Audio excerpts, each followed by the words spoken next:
안녕하세요. CN입니다. 반갑습니다. 매월 받는 고배당의 달콤함. 커버드콜 ETF 투자하고 계신가요? 오늘은 제가 보유하고 있는 유일한 커버드콜 ETF를 공유하고 현재 그 녀석만 투자하고 있는 이유를 같이 얘기해 볼까 합니다. 각 운용사 ETF마다 비중의 차이는 있지만 커버드콜 ETF는 기본적으로 기초자산과 콜 옵션 매도로 구성되어 있습니다. 선택한 기초자산을 추종하면서도 일부 비중은 옵션 매도를 통해 수익을 만들어 매월 분배금 지급이 가능해지는 것이죠. 그럼 우선 콜옵션 매도는 어떤 것인지 간단히 살펴볼게요. 콜옵션 매도는 정해진 가격에 살 수 있는 티켓을 파는 것이라고 할 수 있습니다. 예를 들어 현재 100원인 어떤 기초자산을 나중에 110원에 살 수 있는 티켓을 발행해서 10원에 판다면 이 자산이 나중에 120원을 초과해 오를 거란 확신을 가진 누군가가 이 티켓을 매수할 것입니다. 그럼 티켓을 매수한 콜옵션 매수자 A, 티켓을 발행해 10원에 팔아 10원의 수익을 확보한 콜옵션 매도자 B가 생겼죠. 자, 이후 만기가 돼서 기초자산의 가격 변동에 따라 어떤 일이 일어날까요? 이 표에서 기초자산이 50원이 하락한 경우부터 400원이 급등한 경우까지 7가지 케이스를 뽑아서 정리해 보았습니다. 10원을 지출해 티켓을 매수한 콜옵션 매수자 A, 티켓을 발행해 10원에 팔아 10원의 수익을 확보한 콜옵션 매도자 B, 100원인 기초자산을 그대로 갖고 있는 기초자산 보유자 C, 기초자산과 옵션 매도 비중이 동일한 커버드콜 보유자 B 플러스 C, 이들의 총 수익을 알아야겠죠. 이해를 돕기 위해 케이스 2와 케이스 6 두 경우를 살펴볼게요. 케이스 2의 경우, 즉 자산 가격이 100원에서 80원으로 20원이 하락한 경우입니다. 110원에 살 수 있는 티켓을 가지고 있는 옵션 매수자 A가 바보가 아닌 이상 그 티켓을 행사할 가능성은 없겠죠. A는 티켓을 사기 위해 쓴 10원을 날렸습니다. 총 수익 마이너스 10원이죠. 이때 옵션 매도자 B에겐 아무 일도 일어나지 않습니다. 티켓을 발행해서 받은 10원의 수익이 여전히 남아있죠. 기초자산 보유자 C는 100원이던 자산이 80원이 되었으니 20원의 손실이 났네요.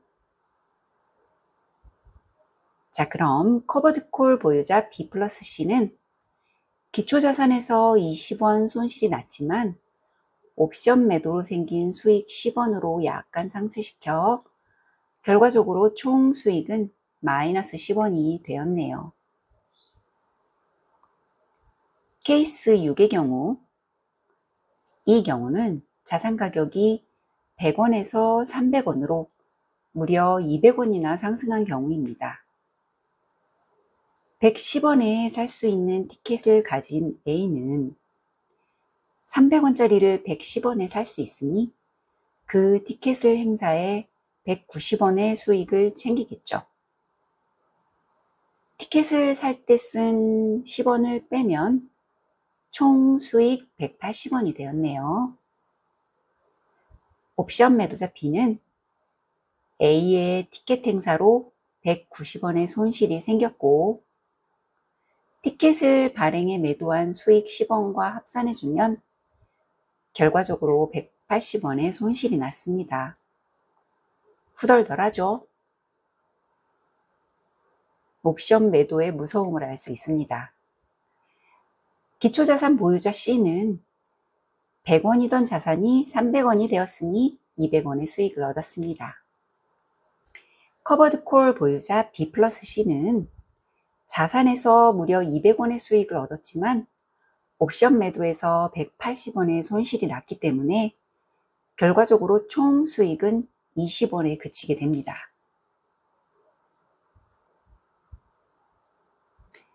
커버드콜 보유자 B 플러스 C가 바로 커버드콜의 수익 구조입니다. 자, 그럼 커버드콜의 단점이 보이시나요? 기본적으로 기초자산의 하락은 똑같이 두들겨 맞습니다. 그저 일부 보완이 될 뿐이죠. 그건 순수하게 기초자산만 추종하는 ETF도 갖고 있는 투자의 특성이니 단점이라고 보긴 어렵습니다. 정말 굵직한 커버드콜의 단점 2가지를 짚어볼게요. 첫째는 상승장을 즐길 수 없다는 겁니다. 일정 수준이 넘는 상승을 하지 않는 이상 콜옵션 매도자는 수익을 낼 수 있습니다. 그러나 커버드콜 보유자는 기초자산을 보유하고 있음에도 그 자산의 큰 폭의 상승 시 콜옵션 매도 때문에 상승분을 다 누릴 수가 없게 되는 것이죠.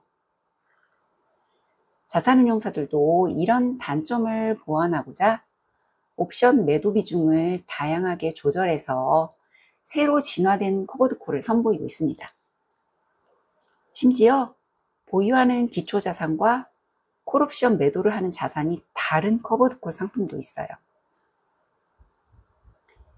2번째 단점은 기초자산이 급등 급락을 할 경우 옵션 매도에서 오히려 손실을 보게 되어 재살값과 분배금을 줘야 하는 경우도 생길 수 있다는 겁니다.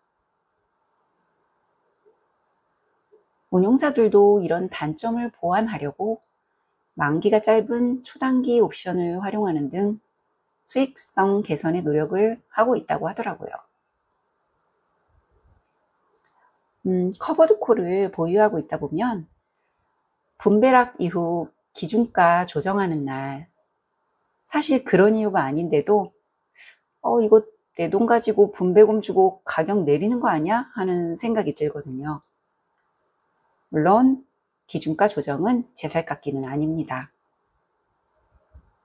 여튼 미국 장기채 추종 커버드콜 ETF, 또 국내 지수 커버드콜, 미국의 여러 가지 지수 커버드콜 등 다양한 커버드콜 ETF를 비교해서 매수해보고 보유해보면서 제가 내린 결론은 가급적 커버드콜을 하지 말자였습니다.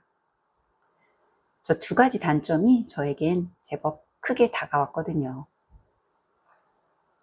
그럼에도 불구하고 지금 제가 투자하고 있는 커버드콜 하나는 타이거 미국 S&P 500 타겟 데일리 커버드콜입니다.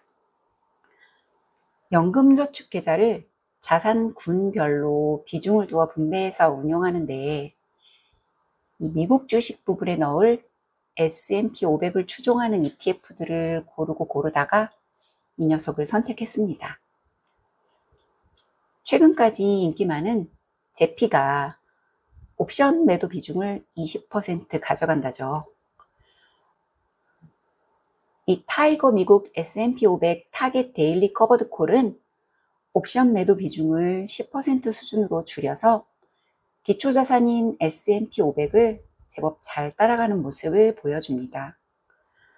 실제 제가 1년 이상 적립식으로 담으며 환율 변동과 함께 관찰해 본 결과 지난 4월 급락 후 다시 올라올 때도 그렇고 그 이후에도 잘 따라오더라고요. 그리고 대부분의 커버드콜 ETF들이 수수료가 상대적으로 높은 편인데 이 녀석은 그나마 합리적인 수준이라는 점이 또 큰 매력입니다. 그래도 제살깎기의 가능성이 완전히 사라진 건 아닙니다. 이 부분은 운용사를 신뢰하되 매의 눈으로 관찰하며 가는 수밖에 없지 않을까 싶습니다. 좀 더 제 생각을 얘기해 보자면 지난 수년간 S&P 500이 꾸준히 상승해 왔기 때문에 이젠 좀 지루한 시간이 되지 않을까 하는 생각에 선택한 부분도 있습니다. 장기로 가져가진 않을 것 같아요. 나중에 55세 이후 연금저축을 개시해 매월 현금을 빼야 할 때가 오더라도 저는 커버드콜보다는 고배당주 ETF 위주로 세팅을 할 것 같다는 생각이 들고요. 뭐 다 지금의 생각입니다. 빠르게 바뀌는 시장과 상품들처럼 저의 판단도 언제든 바뀔 수 있습니다. 시장 상황도 잘 받쳐주고 또 자산 운용사들의 능력이 너무 뛰어나서 커버드콜의 단점이 크게 부각되는 일이 없었으면 좋겠네요. 한 가지 확실한 건 커버드콜은 ISA나 연금저축펀드 같은 절세 계좌에서만 하는 게 유의하다는 거 모두 알고 계시죠? 공부와 검토는 꼼꼼하게 하되 투자 자체는 단순하게 해서 노후 준비도 하고 60대, 70대까지도 금융자산 투자를 이어나가고 싶은 CN이었습니다. 그럼 안녕.